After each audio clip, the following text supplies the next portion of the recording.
जय श्री माता जी। 17 मार्च 2021 को एक संदेश डॉक्टर काव्या जायसवाल को प्राप्त हुआ। यह संदेश देने वाले हैं नीप करोली बाबा।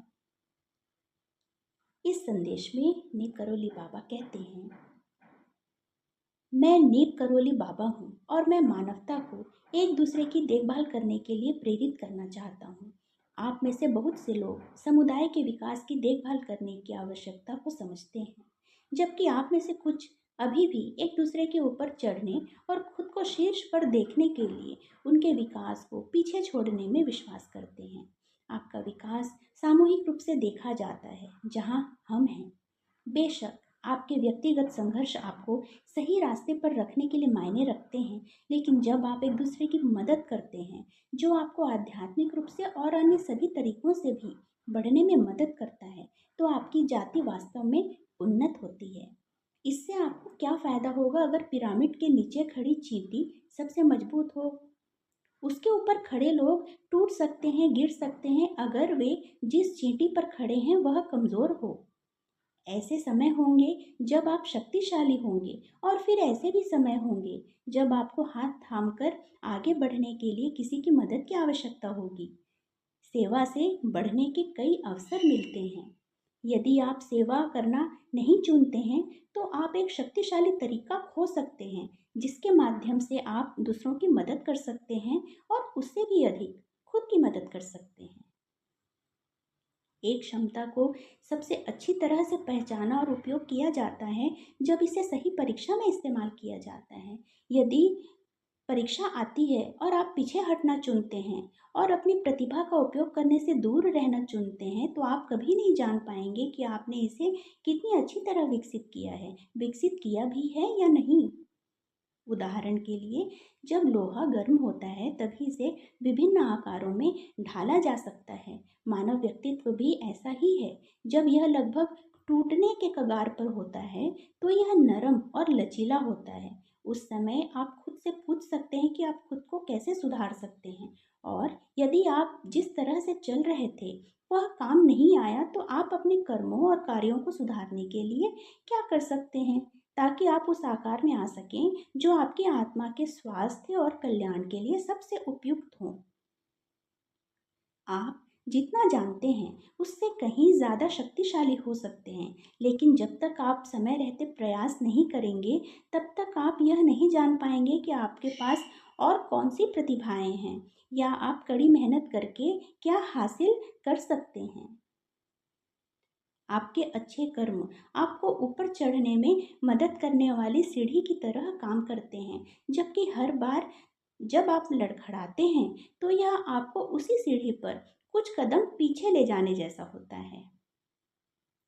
लाल झंडे मतलब चेतावनी कभी कभी देखे जाते हैं और आपके द्वारा नज़रअंदाज भी कर दिए जाते हैं, लेकिन ऐसे अन्य समय भी होते हैं जब आप इन लाल संकेतों मतलब चेतावनी पर ध्यान देते हैं और अपने आप को सही दिशा में ले जाते हैं।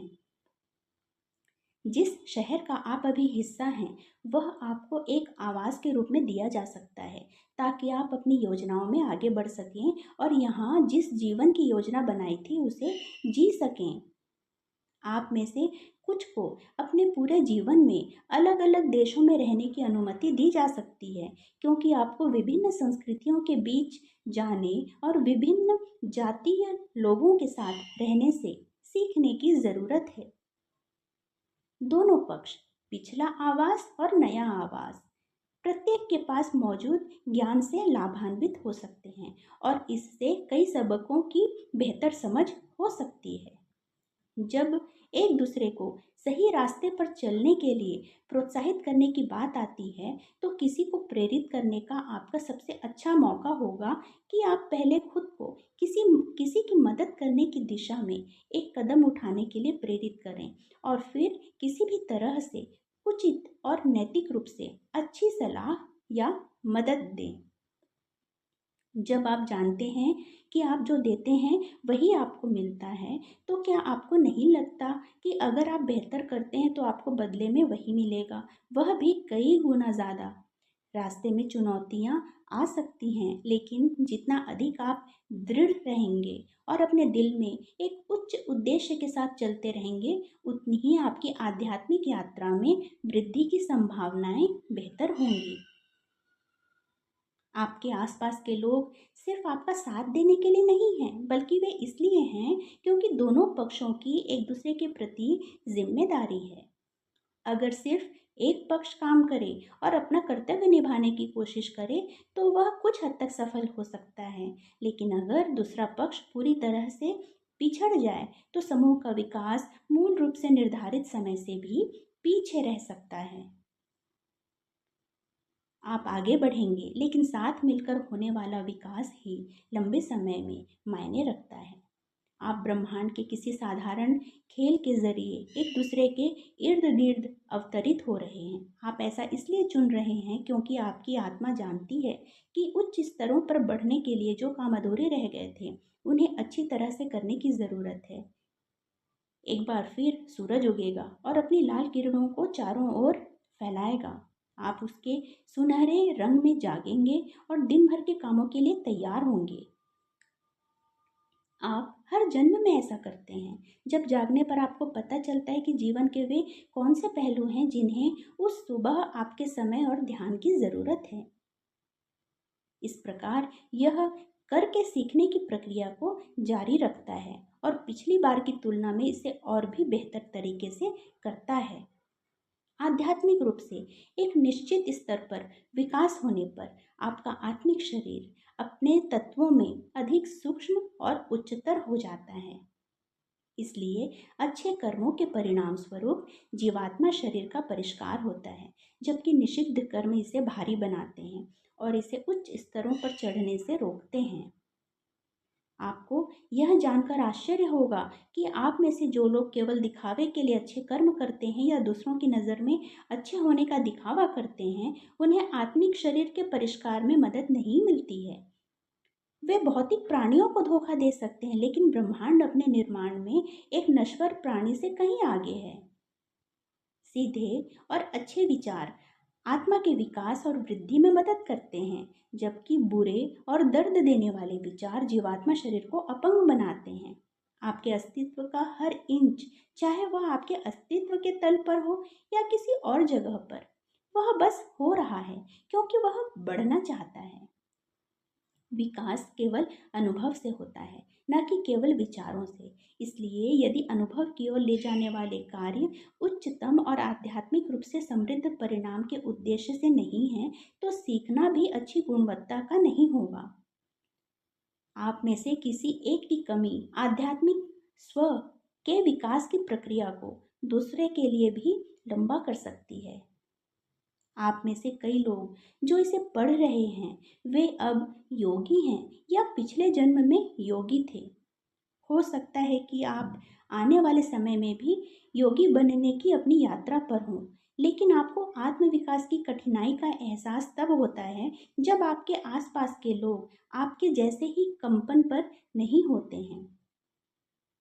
परिस्थिति और लोगों के बीच यह कंपन संबंधी बेमेल इसलिए भी हो सकता है क्योंकि आप जो उच्च यात्रा पर हैं, अपनी तैयारियों के माध्यम से योगदान दे सकते हैं और आध्यात्मिक विकास में अपने स्वयं के मुकाबले बहुत पीछे दिखने वाले स्तर को बेहतर बनाने में मदद कर सकते हैं।